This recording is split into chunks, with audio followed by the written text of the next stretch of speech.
तर तरुण पिढीने मला वाटतं या क्षेत्राकडे वळलं पाहिजे, कारण आपली जी काही संस्कृती आहे ती खूप ढासळत चाललेली आहे सध्या. आणि आपण जर तरुणांनी एकत्र आलो नाही तर निश्चितच आपल्याकडे अधोगतीला जावं लागणार आहे. त्यामुळे या वारीमध्ये तरुण पिढी आली पाहिजे असं मी सर्वांना आवाहन करतो तुमच्या चॅनलच्या माध्यमातून, की तरुणांनी ही वारी केली पाहिजे.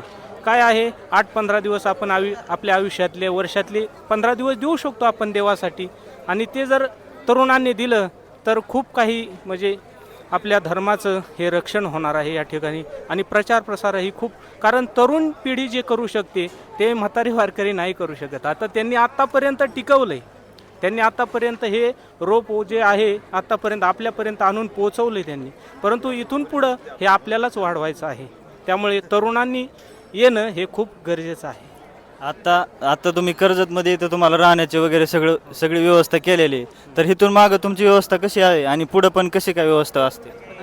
आम्हाला सरकार खूप सहकार्य करत आहे या कार्यामध्ये, कारण सरकारने असे आदेश दिलेले आहेत शाळांना की ज्याही ठिकाणी हा सोहळा येईल त्या ठिकाणी जे काही माध्यमिक शाळा असतील, आपल्या ह्या जिल्हा परिषदच्या शाळा असतील, त्या तुम्ही वारकऱ्यांसाठी खुल्या करून द्या असे त्यांना आदेश देण्यात आलेले आहेत. त्यामुळे प्रत्येक ठिकाणी आम्हाला मंगल कार्यालय असतील किंवा शाळा असतील ह्या खुल्या करून निवासासाठी दिल्या जातात. खूप उत्तम अशी व्यवस्था आहे, सोबत मोबाईल टॉयलेट आहेत. खूप छान अशी व्यवस्था यावर्षी तरी केलेली आहे.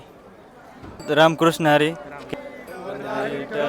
श्री ज्ञानदेव तुकाराम पंढरीनाथ भगवान की जय. नामदेश्वर महाराज की जय. तुकाराम महाराज की जय.